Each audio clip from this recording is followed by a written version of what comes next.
Oke, nah di sini ada soal SBMPTN tahun 2019. Soalnya berbunyi seperti ini. Untuk memberikan efek jera kepada orang yang melakukan penyimpangan, salah satu cara yang tepat adalah menginformasikan terjadinya penyimpangan melalui media massa dan media sosial lainnya. Sanksi seperti itu ya dapat dianggap cukup efektif. Oke, ini kita highlight cukup efektif. Karena apa? Nah, jadi teman-teman cari opsi yang menunjukkan keefektifan dari sanksi yang seperti ini tadi. Oke, kita lihat satu persatu. Opsi A, memberikan efek tekanan sosial yang berakibat negatif. Opsi ini benar tapi tidak menunjukkan keefektifannya. Ya, jadi salah. Kemudian yang B, mempermalukan seseorang di hadapan orang banyak. Oke, alasannya sama dengan yang A. Jadi ini benar dampak dari menginformasikan penyimpangan seseorang lewat media massa, tapi ini tidak menunjukkan keefektifannya. Oke, jadi salah. Kemudian yang C, bersifat preventif. Ya, preventif atau ini juga bisa diartikan sebagai mencegah.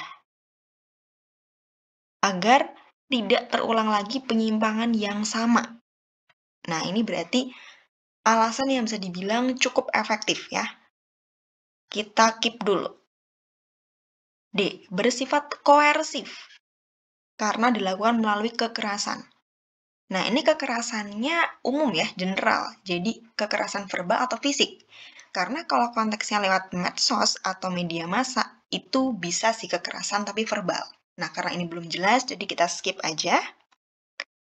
Kemudian yang E, mengintimidasi orang yang dianggap menyimpang. Nah, ini sama alasannya dengan yang A dan B.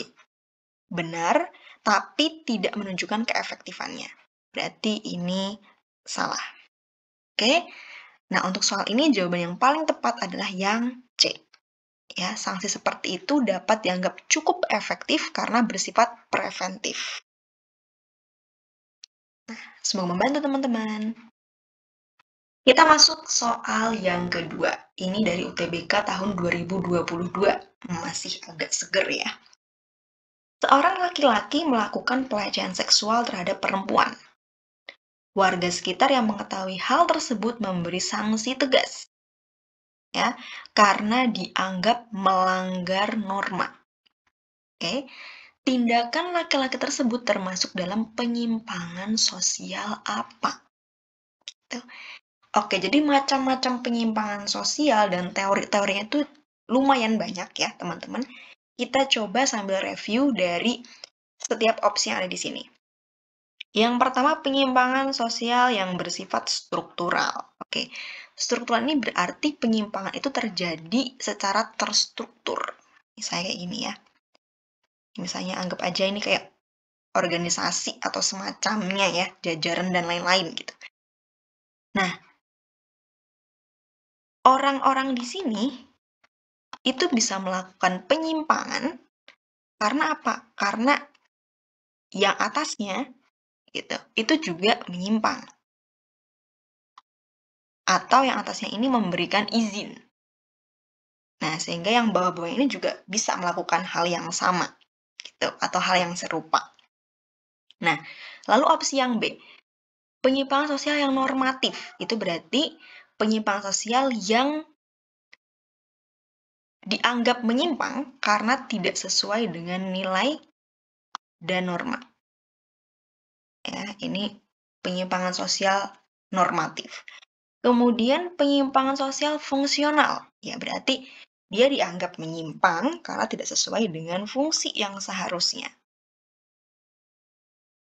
Oke, jadi misalkan di sini contohnya di bawah sini.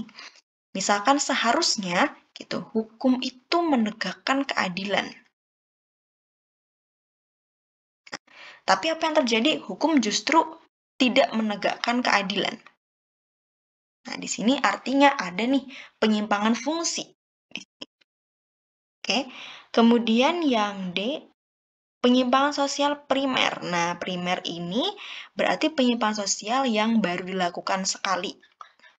Nah, atau mungkin yang masih bisa ditolerir. Masih kategori ringan ya penyimpangannya. Ini disebut penyimpangan sosial primer. Kemudian labeling. Teman-teman kalau ingat ada teori labeling. Jadi orang itu menyimpang karena dia dicap menyimpang. Gitu. Ingat nggak sama teori ini? Jadi misalkan ada orang nih, ya, baru nyontek sekali. Satu kali doang baru nyontek sekali. Nah, kemudian dia dicap nih, wah tukang nyontek nih, dia tukang nyontek gitu. Di ulangan-ulangan berikutnya, gitu, dia jujur. Tapi karena dia udah dicap tukang nyontek,